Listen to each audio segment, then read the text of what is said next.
Hello mga master, magandang araw sa ating lahat.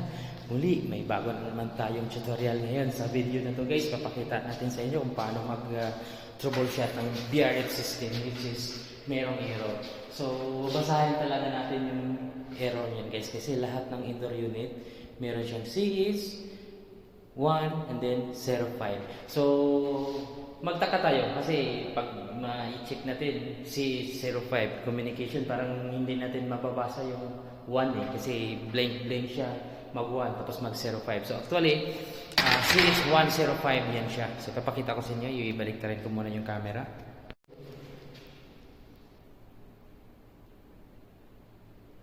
Yan. So parang si 05 siya no. So unang pagpasok ko nga si 05 yung nabasa ko eh. So akala ko communication kasi 05 communication. So pinuntahan ko doon sa taas, kinonfirm ko doon sa outdoor. So ang outdoor unit, CH05 talaga ang reading, CH105. Lahat ito guys, 10 indoor unit sa isang outdoor. So ito yung garage system ng LG.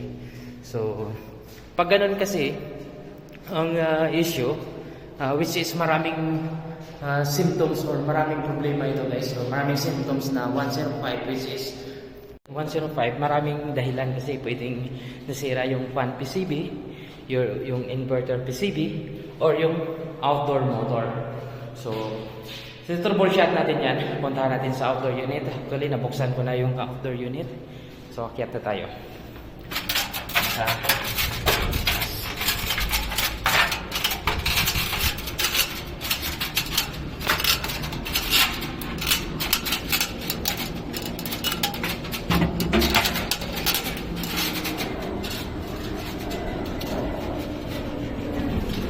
So yan, nakabukas na yung outdoor unit.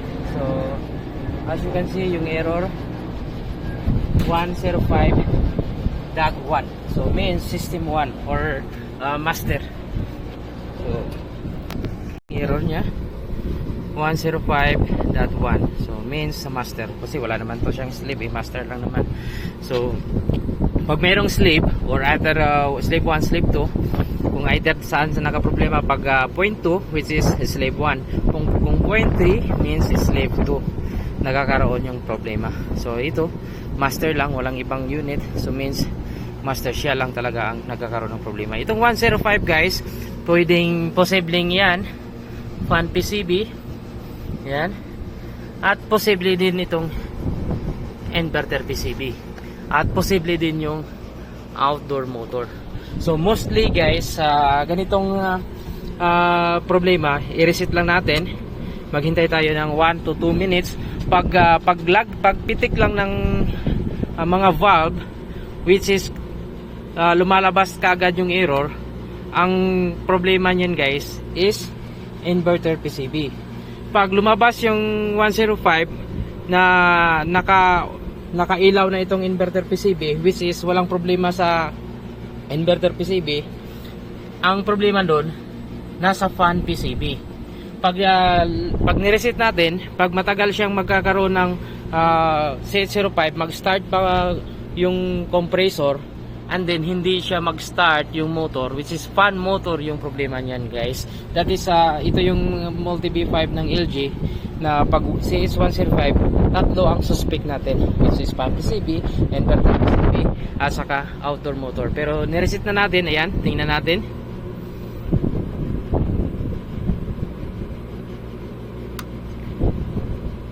Ayan, pumitik na yung either yung relay, pumitik nito dahil i-on niya na yung EB valve, i-open niya na yung valve, nagkakaroon kaagad siya ng CH105 na error.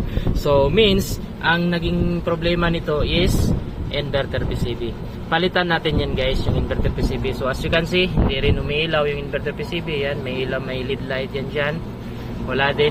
At saka yung fan PCB walang ilaw dahil siya ang nagsusupply din ng fan PCB. So palitan natin ng inverter PCB. Meron ako dala guys na inverter PCB. Ito. May bago akong dala. So bago tayo pumunta dito, kumpletuhin na natin guys para isang punta na lang.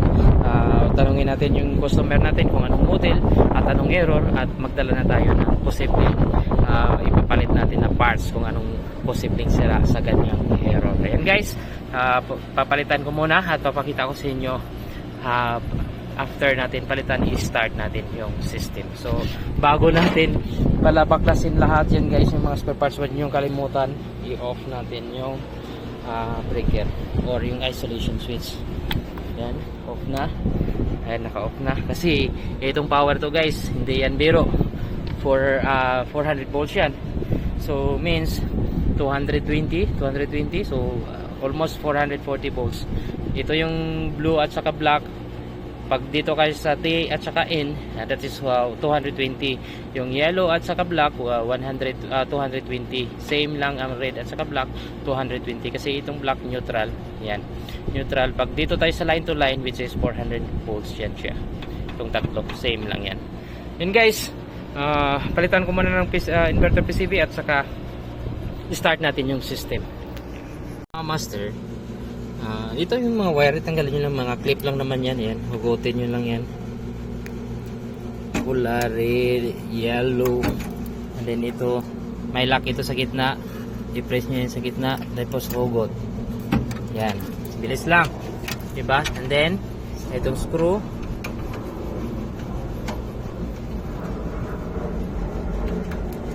yan.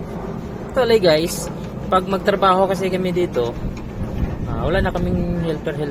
Kami na lang lahat mag-drive, kami ng helper, kami ng technician. So simple lang, VRF system ang aming tinotroubleshoot. Ito may screw ito sa loob guys para sa IGBT or IPM. Yan, tanggalin nyo lang sa loob. Makikita nyo lang naman yan kasi may butas naman dyan. Diyan nakalagay yung screws para sa ating IPM.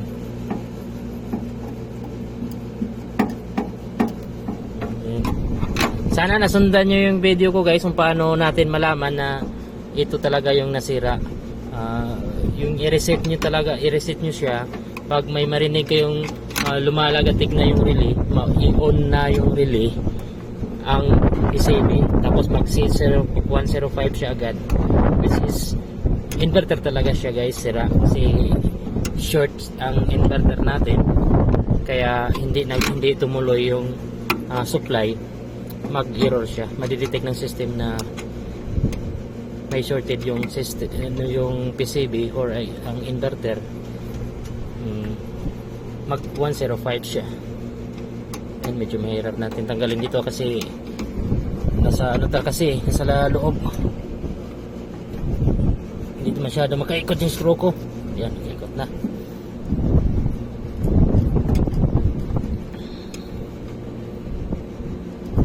Ayan, tanggal na natin yung screw sa loob.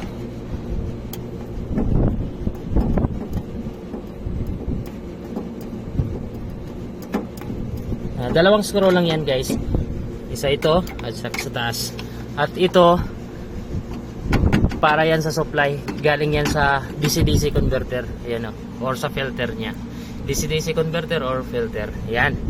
So wag nyo baliktarin to guys, baka dito nyo ilagay yung compressor. Actually ito yung compressor sa taas, itong yung UVW, ito siya. Wag magbaliktad guys, may ano din yan eh, may nakasulat din yan, RD which means red, itong BL means blue, ito ang YL means yellow. So ganon din yan dito, meron yung black, white and red. So wag kalimutan dyan guys, kasi baka magbaliktad kayo dyan, mas lalong masisira yung system natin.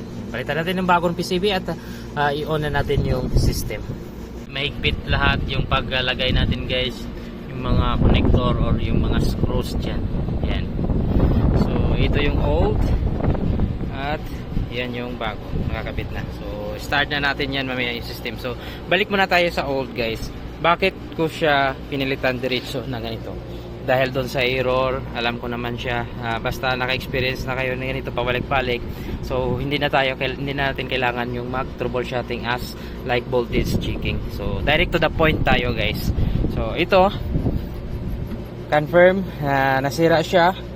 So as you can see, sibak na yung optocoupler niya. So sa next video guys, i-discuss ko sa inyo bakit ano ba yung optocoupler niya yan, yung mga component level nito.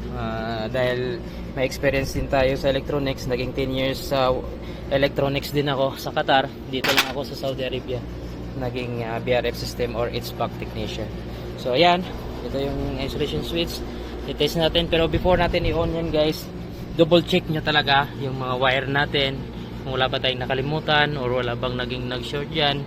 Double check nyo lahat yan. Ito yung communication cable, yan, okay, walang problema lahat. So means pwede na natin i-switch on.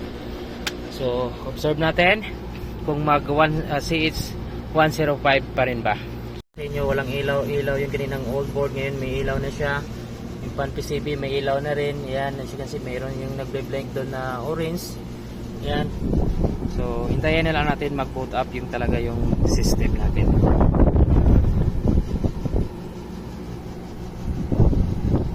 So yan guys, hindi na siya nag CH105, nagtuloy-tuloy na siya. So ngayon gumagana na yung system natin. So pwede na natin siya i-on lahat yung indoor unit sa either sa LGMB dito or doon na sa baba, mag-manual on tayo doon sa remote control. Isa-isahin natin i-on yung indoor unit. Pero mas maganda dito na tayo sa LGMB para hindi na tayo bababa. So may video din ako dyan guys kung paano gamitin yung LGMB. I-search nyo lang dyan ang how to use LGMB at mag-read sa data ng LGMB. So andyan ang mga video ko. Makakatulong yan sa inyo sa inyong panimula sa BRF system dito sa LG. Yan, hindi na siya nag-error, di ba?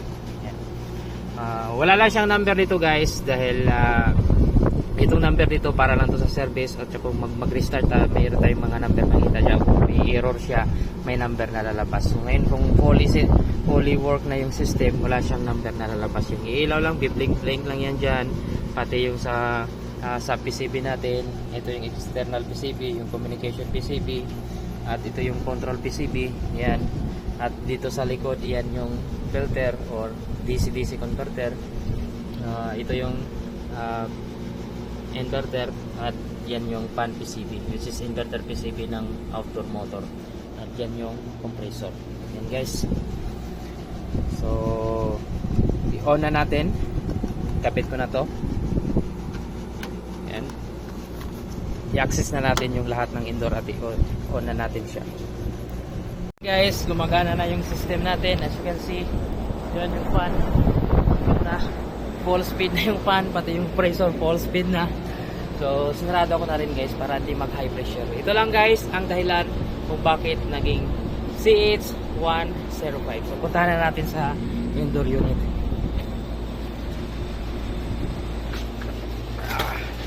Bababa na tayo.